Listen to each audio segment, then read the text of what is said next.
Hürmetli vatandaş, bugünkü leksiyalarımızla başlayımız. Leksiyada Sadaqacı Roz Washington'da sözleyimiz. Bugünkü islağa 2022 yıl 6. ayının 4. günü vatandaş. Vaziyet doğrusudur bir kelime. Hazır hesapla onun undaq deyişçe mesela torbetlerinin film işlikçilerinin mundaq deyişçe. Hazır Beijing'de Li Keqiang, Xi Jinping diye iki isim merkezde kaldığı oturuğu çıkıvadıdı. Bulanın 7-8 aylarda açıladigan beydayqı yığını diye yığın var. Şunun için mesele hal bulandı ve yaki şey söylenip kiremdi. Bunun tağı bir uçuk gep yok. Bırak bugün hazır ve torbeti dikegen bir parça makala koyulgan mavzu nime desiniz? Eğer Xi Jinping'in kemisi öğrilip geçse, o vaxtda bunun kendiki iki kişi kem depti. Onun koygan fikri kişi biri Hu Jintao iken, yani birisi Jiang Zemin iken. Yani uyan oynap şu nesini bilimiz ki vatandaş. Bu hakimiyet meşedeki 5-6 adam Cungo'da. Hemisi komünist. Hazırki Xitayların üzdün gepiyle etkanda hemisi komünist. Sizden bizim gepimizde etkanda hemisi Xitay yaki hemisi Hanzu deyli. İlmirek esek hemisi Hanzu deyli. Bula yani şu partiye programımızı, partiye siyaseti uyan atlap, buyan atlap, maksat fakatlı bir yani nime deseniz, Kompartiyani qandaq saqlab qilish masalasi. Kompartiyani huquqini qandaq saqlab qilish masalasi. Kompartiyani qandaq saqlab qilish masalasi ularning g'arizida hozir ularning o'zining imtiyozini saqlab qilish masalasi vatandaş. Shundaqla hozirgacha yoki yillardan bir toplagan tayangan dollarni ve mal bisatini saqlab qilish masalasi. Hech qachon bir Jungoning istiqboli yoki Lao Beishing Pufraning istiqboli, davlatning istiqboli bu narsani Jungoda o'ylaydigan bir kishi yo'q. Shuning ishini bu millat, bu jamiyatda, bu Jungo, bu davlatda buni o'ylaydigan, davlatning istiqbolini o'ylaydigan bir kishi yo'q. Hammasi o'zining istiqboli, o'zining maqsadi, o'zining shaxsiy xususiy saqlab qilish uchun. Meyli ordu özgürüşü, meyli siyasi özgürüş, meyli siyasi ügünüş arkalık meselen. Mesela turmuş ne? Tertipseliş. Digendek, hele Huagop'un Zhaoziyang davridikidek, Huyaobang davridikidek, ügünüş şart ölen hizmeti de elip taşlaş olsun. Xilmi-xil gepler oturuğu çıkıvatıdı.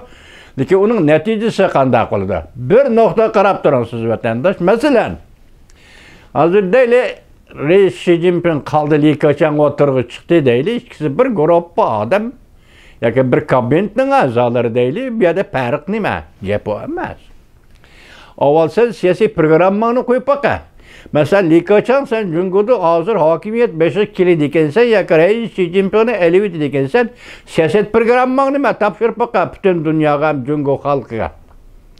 Belki hazır tapşıramaysa onu hakimiyet beşiğe çıkan tapşırman deyişin mümkün. Tapşırmak neme? Siyaset programı. Gepme ya da vatandaş.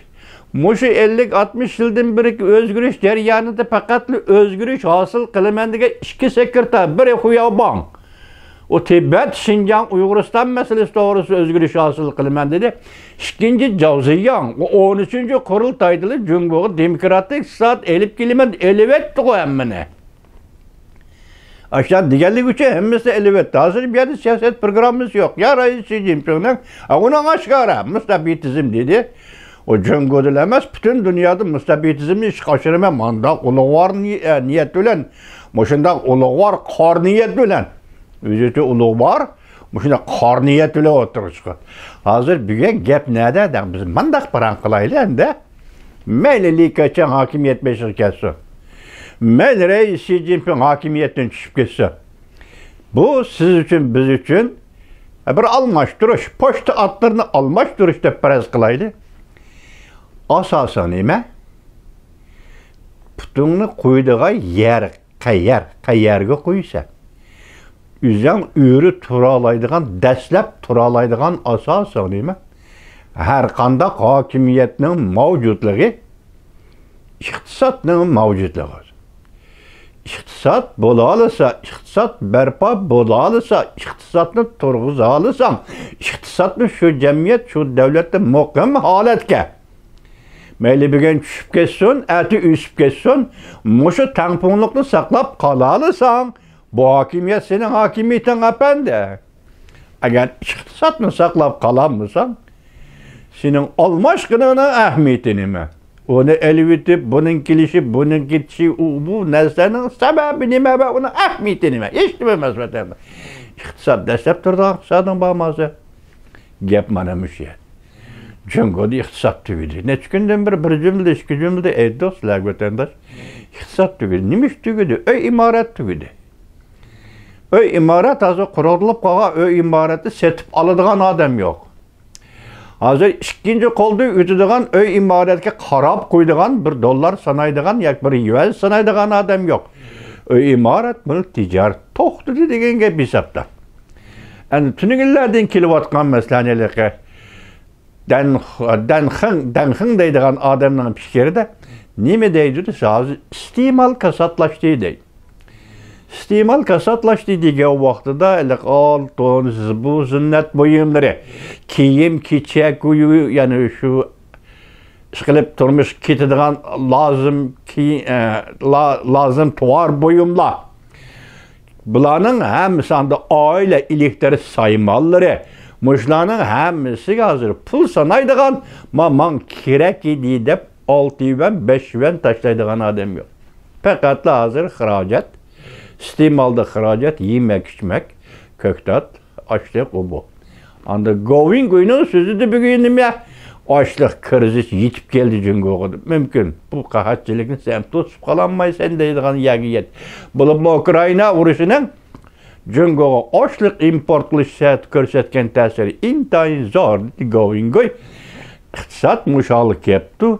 İstimalda kasatçılık oturğu çıktı, başkanı koyup duraylı çıkıp ketken şirketler. Biz tünügen silahı dedik, Amazon'u bula çıkıp ketti hazır Cungo'dan değil. Çıkıp ketken şirketlerin iktisat görürsüzgün tesiri değil. Şunu onu iktisat tügü değil. Lika sen hakimiyet beşik kelsen destek durduğun nesi nime? Nime asasını sütür alaysan? Eğer lika çağını oğduru yutup Katar'a burun kıladık. Xi Jinping yani 20. kurultayda üzen desep turalayım hakimiyet mene kolumda desem sen mi desep turalaydıgan neme kaldı? Yok, iktisat tügün degen gep. İktisat gumran bol değil degen gep vatandaş.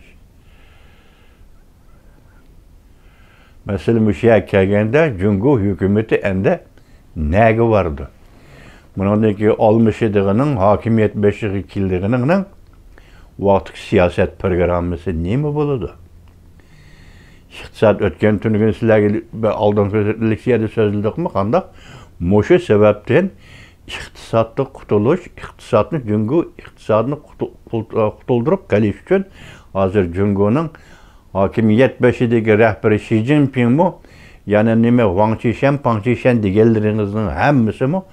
Amerika'ya yelenişki başlaydı, ya ki Amerika'ya yelendi, Cungo'nun muşukundi iktisattan kutuldurup kalalaydıgan birden bir devlet yenili Amerika deydi. Ondaqda Amerika Qo'shma Shtatları biz nima dedik başta 40 yıl hatta 50 yıl qo'yib dedik o. İqtisod yordam berdi, xalqaro muhit yoritib dünya sor teşkilatı elip kirdi, Washington'da dollar hacdaydigan halga keltirdi. Muşu arlıqta koygan talep adili bir talep nime? Bütün dünya demokratiyeleşti. Cungo hükümeti siz mi demokratiyeleşir? Onu mu doğu? Ahır Cungoluk'tan gipi nim oldu? Dollarını sıkıp çıkarıman, onun orna xalq pulunu koyuman. Dünyanı üzen başqırıman, Amerika'nın zorovallığını çekleymen. Ahır şuar, muşu bulup çıktı. Ahire yüzgü Prezident Joe Biden'a Reis Xi Jinping nimi depti anıttırdı. Halkılık peytler degen torbeti nimi depti. Bunun linkin demokratiya tügeçti dünyada. Bu dünyanın müstabitizm başkurudu dedi. Hoş, başkurusun. Azı siz mi biz mi şunu değil yüzümüzden fikir büyüyeceğim başka hakimiyet devletlerini koyuyorsun başkurusun başta etkandık sen deslep durgan çıksat kene yapmanın bir şeye öterdir. Şunun birinci leksimiz tügüdü endi ikinci leksimizde başlayımız hazır. O leksimiz nime deysiniz? Yani Filli Hanım John'tan Simit Filli Hanım'ın sizin bizim beşimizdeki külpet nöbette cenisaydı Uygur türmüzü öldürülü vatıdı diyenge. Bunu hazır cenisaydı dedim 6, 7, 8 devlet Amerika başçılığı da kırgınçılık soykırım dedi. Lekin dünya, naiti keng dünya bu. Yani başka fikirde bulunduğun alimler bulundu, kanunşünaslar bulundu, yani başkalar bulundu. Ular neme davatıdı bunu soykırım diyelmeyimiz davat kallarımı bak. Başlar soykırım bolsa ta 2. Dünya uğraşıdaki soykırım dek. Joyişlerini soykırım kılgan dek bolsa biz onu soykırım deyimiz, bombası demeyimiz. Dünyada xilmi xil gepler var. Şuna Filli Hanım'daki bir alaylık nime desiniz? Yani baş size anlattık. Soykırım zaten nime müşterine cevap verdi. Yani şu yerden başlayımız vatandaş.